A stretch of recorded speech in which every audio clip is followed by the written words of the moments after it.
Well, the war between Russia and Ukraine is still generating diplomatic tension. NATO is yet to make Ukraine a member, although its allies are offering the nation support.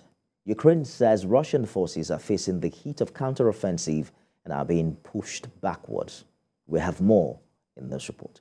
NATO Secretary General Jens Stoltenberg says, although a formal invitation has not been extended to Ukraine for NATO membership, efforts are underway to bring the country closer to NATO. Mr. Stoltenberg emphasizes that NATO's door remains open and that the decision to invite Ukraine lies with the country and its allies, not Russia. He emphasized the importance of increased defense spending and meeting capability targets to ensure peace and security.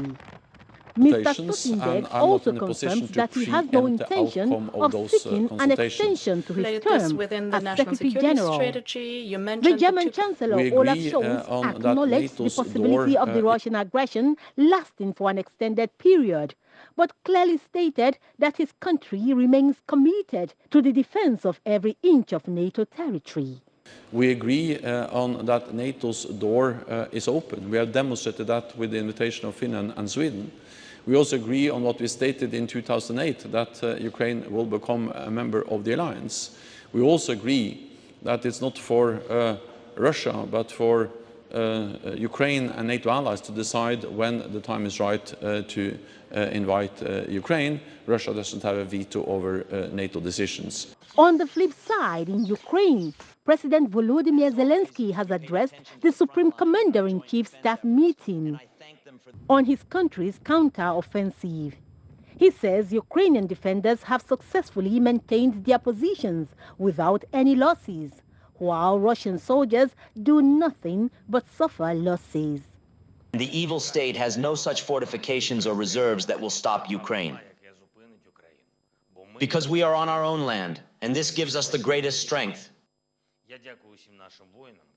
I thank all of our warriors, every soldier, every sergeant, every officer, and every general who are involved in our active offensive and defensive actions now. International step only convinces again and again that the world should work more actively with the peace formula. Because this is the only formula that responds comprehensively enough to every aspect of Russian madness.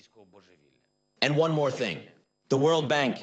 I spoke with the president of the bank today, and not only about cooperation now, but also about the post-war transformation of Ukraine.